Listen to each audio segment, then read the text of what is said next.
This is a quick video showing you how to remove and how to install a battery in your DJI Action 6 camera.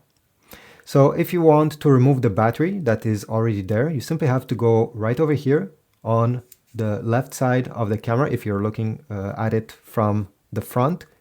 And you're going to simply push this small latch the way the arrow is showing you, and then push up. It will unlock as you see the door. You can release it and simply swing it open.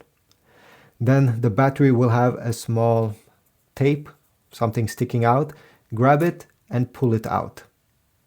So that's how you remove the battery. If you want to insert the battery, take it, and you're going to notice it has these connectors. All you have to do is to look inside, and you see the connectors are down below.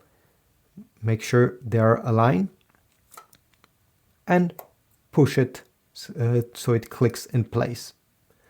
Then take the door, put it in this position and push it down. You should hear a click saying that everything has been sealed. Now you can take your camera underwater if this is what you wanted to do. Thanks for watching. If you found this video helpful, take a moment, check my Amazon links down below. I'll put links towards extra batteries for this camera in case you need them. And yeah, comment, and I'll see you in the next video. See you.